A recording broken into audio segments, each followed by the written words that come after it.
Well, there's just 1 hour left before polls close in Kansas City. Candidates and their supporters are still out looking for votes right now. We'll soon find out which two candidates will battle to become the face of the region and help set the tone on a national scale. We have crews camped around Kansas City covering the candidates fighting to become mayor.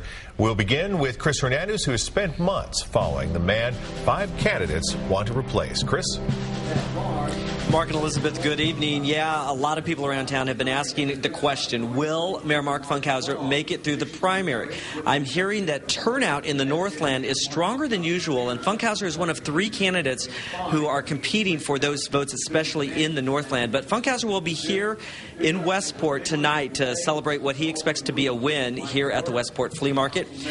He and his wife voted this afternoon near their home in Brookside. Gloria Squatiro is his campaign manager. She ran his first campaign, too. Keep in mind that Squatiro played a very controversial role in his first term, causing the Mammygate scandal and the resulting lawsuits. Recently, I asked the mayor whether he thought he should apologize to KCMO residents for all the drama and distractions at City Hall during his first term.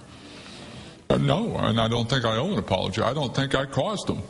I mean, I think that, the powers that be have arranged things in a certain way. The status quo is the status quo.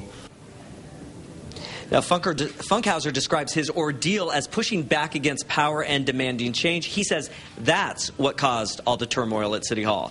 We will keep you updated throughout the evening from here at his watch party. Reporting live in Westport, Chris Hernandez, NBC Action News. Well, Jim Rowland is one candidate who hasn't been shy about criticizing Mayor Funkhouser. Larry Seward continues our election team coverage from Rowland's campaign. Hi, Larry. Hi, Elizabeth. We're inside Mike's Tavern here in Kansas City, where Jim Rowland supporters are going to be gathering starting in about an hour at 7 o'clock. I want to show you a couple of things that are here, though. Wonder how optimistic the Rowland folks are. Here's Jim Rowland's seat. Notice below his name, Kansas City Mayor. Clearly some optimism. But I also want to show you this. Jim Rowland sent a tweet out to supporters this morning, and notice what he says. Election traffic steady in Midtown.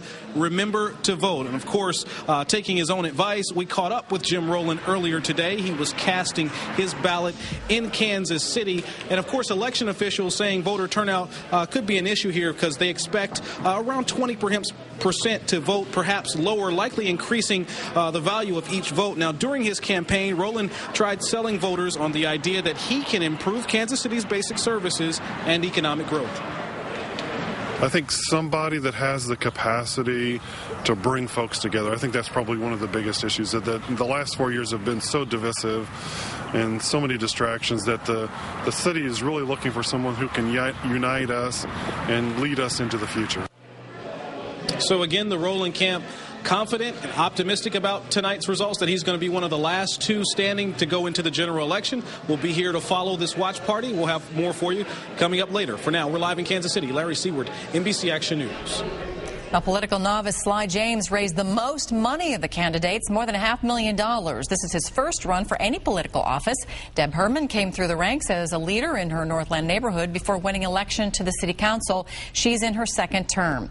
And this is Henry Klein's 2nd run for mayor. The Kansas City businessman tried to run 4 years ago.